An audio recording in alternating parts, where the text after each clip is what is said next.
পরের গোলামি আমার ভালো লাগে নাই, যে কারণে ভালো চাকরি ছেড়ে দিয়ে আমি বাসায় চলে আসি। কারণ স্বপ্ন ছিল একটা খামার করার। এখন আমার খামারে 18টি গরু আছে, প্রায় এর বর্তমান মূল্য 25 থেকে 28 লাখ টাকা। আমি খামার করে আলহামদুলিল্লাহ সফল। আমার নাম মোহাম্মদ আরিফুল ইসলাম রাতুল, জেলা সিরাজগঞ্জ, থানা উল্লাপাড়া, গ্রাম বড়হার। চাকরি ছেড়ে দিয়ে আসার পরে আমি ফার্ম শুরু করছি। মোটামুটি ফার্মের বয়স হইতেছে 2.5 বছর। ফার্মিং এ যুক্ত হওয়ার প্রধান কারণ হচ্ছে আমার চাকরি জীবন মনে হচ্ছে দাসত্ব। এখন দাসত্ব করতে গেলে মনে করেন যে ছাড়দের অনেক কথা শুনতে হয়, আমার এই কথাগুলো পছন্দ হইতো না। সে কারণেই ভাবলাম যে নিজে যে একটা উদ্যোগ নিয়ে ভাবলাম যে মুরগি করব, কিন্তু পরে ভাবলাম না, গরুতেই প্রফিট বেশি, এজন্য গরুতে আসা। খালাতো ভাইয়ের ফার্ম ছিল, আমার খালাতো ভাইয়ের ফার্ম অনেক বড়, ও আমার 1 বছর আগে করছে। ওখানে গরু ছিল 25-30টা। ওখানে আমি কিছুদিন মনে করেন যে দেখে আসছি। দেখে আসার পরে মোটামুটি একটা অভিজ্ঞতা হয়েছিল। আর হওয়ার পরে আমি শুরু করছি 7 গরু দিয়ে। এখন মোটামুটি ফার্মে আমার দেখতেছেন 18টা আছে। উনি আমাকে ইন্সপায়ার করছে, ইন্সপায়ার করার পরে আমি আস্তে আস্তে এই ফার্মিং এ যুক্ত হয়েছি 7 গরু নিয়ে।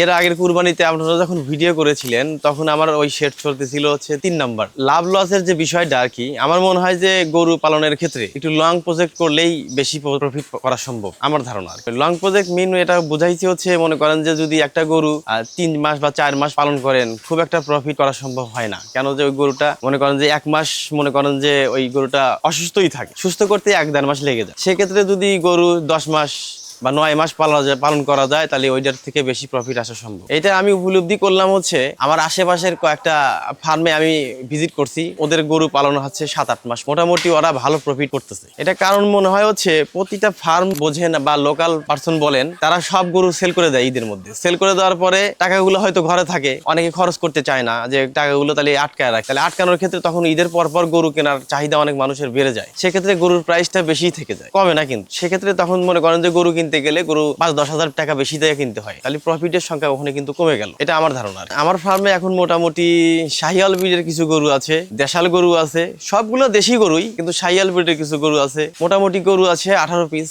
আমি এই গরুগুলো পালন করতেছি মোটামুটি 4 মাস হয়েছে। মোটামুটি আরো 1 মাস পালন করতে হবে। পালন করে হয়তো ঈদের মধ্যে আশা অনুরূপ যদি দাম ফলাফল পাই, তাহলে হয়তো গরুগুলো ছেড়ে দিতে চাচ্ছি আর। মোটামুটি আমি গরু পালনের ক্ষেত্রে আমি মনে করি যে প্যারা, ভুট্টা, সাইলেজ, ইউমিলেসিস অনেকে খাওয়ায়, আমি মোলাসেস খাওয়ানোর চেষ্টা করতেছি আর কি। রিসেন্টলি হয়তো শুরু করবো, 1 মাসের জন্য আমি মানে মোলাসেস ট্রাই করবো। এটা খাওয়াইলে গরুর গ্রোথিং ভালো হয়, ইভেন গরুর মাংসও খুব টেস্টি হয়। একটা গরু আমার প্রাইজে 110 করে কেনা 10টা, আর হচ্ছে আর কিছু কেনা আছে 80 আছে, 85 আছে, 90 আছে, এরকম। এখন মনে করেন যে গত বছর আমি কুরবানিতে যে গরুগুলো পালন করছিলাম, মোটামুটি আমার খুব একটা প্রফিট হয়নি, কারণ দেশের অবস্থা তো এখন ভালো না। ওভারঅল এখন যদি এদেশে এখনো দেশের অবস্থা খুব একটা ভালো না, সবাই এটা জানে আর কি। এখন যদি মোটামুটি একটা প্রফিট না হয়, তাহলে গরুগুলা ছাড়া আমার খুব কঠিন হয়ে যাবে। আশা রাখি মনে হয় যে এবার প্রফিট কিছু হবে, নতুন সরকার আসছে, এর জন্য আমি আশা অনুরূপ ফল পাওয়ার সম্ভাবনা আছে আর কি, বাদ বাকি উপর আল্লাহর হাতে। ইউরিয়া মোলাসেস তৈরি করার নিয়ম আছে, নিয়ম ছাড়া যদি কেউ খাওয়ায় তাহলে হয়তো গরুর ক্ষতি হবে। আমি শুরু করার আগে এই ধারণাগুলো আমি আগেই নিয়েছি আর কি। সেক্ষেত্রে আমার ধারণা হচ্ছে যদি কেউ মোলাসেস খাওয়ায়, তাহলে সেক্ষেত্রে পরিমাপ করেই খাওয়াইতে হবে। পরিমাপের বেশি খাওয়াইলে অ্যাক্সিডেন্ট হওয়ার সম্ভাবনা বেশি। এটার যেমন ইফেক্ট আছে, সাথে সাথে মনে করেন যে এটার উপকারও অনেক বেশি যদি কেউ খাওয়াইতে পারে। এই উপকারগুলোর মধ্যে মনে করেন যে গরুকে যদি খড় লাগবে, মনে করেন 1 মণ খড় যদি কেউ কাটে, 1 মণ খড়ের সাথে 20 কেজি পানি আর 20 কেজি নালি, আর পার কেজি খড়ের জন্য 15 গ্রাম থেকে শুরু করবে, এদিকে 35 গ্রাম পর্যন্ত খাওয়াইতে পারবে। 35 গ্রাম পর্যন্ত ইউরিয়া আছে না খেতে যে দেয়, ক্ষেতের যে ইউরিয়া, 35 গ্রাম পর্যন্ত এই নালির পানির সাথে মিশায় একদম ডাস্ট করে নিতে হবে। এই ইউরিয়া আমান থাকা যাবে না, গ্রেডিং করে তারপরে খাওয়াইতে হবে। এটা খড়ের উপর সুন্দর করে আওলা সুন্দর করে রেখে দিবে, 4 ঘন্টা রেখে দিতে হবে।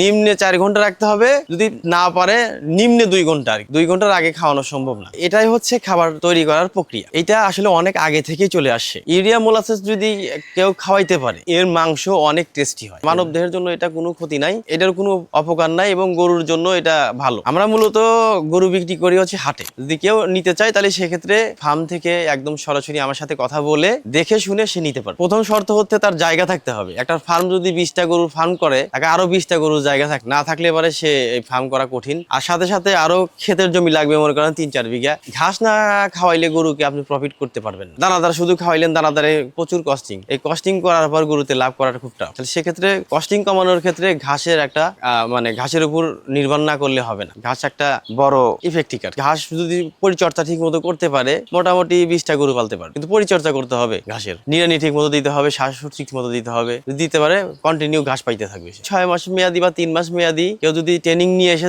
যদি ফার্ম শুরু করতে পারে, অসুখ বিসুখ হয় গরুর, অনেক কিছু হয়, সেক্ষেত্রে সে এই জিনিসগুলা সিমটম বুঝতে পারবে, সে নিজে চিকিৎসা দিতে পারে। কেউ গরু কিনতে চায় কুরবানি দেওয়ার জন্য, সেক্ষেত্রে আমার হোয়াটসঅ্যাপ নাম্বার থাকবে, নিচে দেওয়া থাকবে, আমার সাথে যোগাযোগ করলে আমি ভিডিওতে দেখাইতে পারবো। আর যদি সে কেউ দেখতে চায় সরাসরি ভিডিও ফোনেও দেখতে চায়, তাও দেখাইতে পারবো, পরবর্তীতে এসে নিয়ে যাবে। কেউ আবার যদি অনলাইনে দেখে যদি চয়েস হয় যে না, এখান থেকে ডাইরেক্ট সে ফোনে যোগাযোগ করে টাকা পাঠায় দিবে, আমি পাঠায় দিব, লোকের মাধ্যমে তার বাসায় পৌঁছা দিবে। যদি এক সেট করে 20টা গরুতে, না আমার ধারণা আর কি, আমি যদিও এক সেট এখনো পর্যন্ত আমি শুরু করি নাই, তবে আমি আশেপাশে যে বড় বড় ফার্মগুলোতে আমি ভিজিট করে দেখলাম, যদি একটা গরু মনে করেন যে আপনি 70 দিয়ে কিনলেন, আর 70,000 নয় খাওয়াবেন, 1,40,000, ওই গরুটা কিন্তু 2 লাখ সেল হবে। 2 লাখ না হলে 2 লাখের কাছাকাছি সেল হবেই, তাহলে 50,000। যদি 20টা গরু থাকে 10 লাখ টাকা তো হওয়ার কথা, যদি 10 লাখ নাও হয় 6 লাখ টাকা লাভ হবেই। কম হওয়ার কারণ হচ্ছে আমি গরু নির্বাচন করতে ভুল হয়ে গেছিল এবং বাজার মনিটরিং করতেও ভুল হয়েছিল, বাজারটা অনেক বেশি ছিল, আমি বেশি টাকা দিয়ে গরু কিনে ফেলছি, সেক্ষেত্রে প্রফিটের সংখ্যা আমার কমে গেছে। খামার নিয়ে আমার ভবিষ্যৎ পরিকল্পনা হচ্ছে এই খামারটা আমি আরো বড় করব, আস্তে আস্তে আমার গরুগুলো আমি বাড়াতে চাচ্ছি। এখনো আমি মনে করেন যে অনেক কিছু শিখতে হয়েছি, ফার্মের শিক্ষা শেষ নাই, শিক্ষা যে মোটামুটি নিয়ে নেওয়া মোটামুটি শেষের দিক। এখন আমার ধারণায় আমি গরু পালবো মোটামুটি 50-100 গরু পালবো একসময়।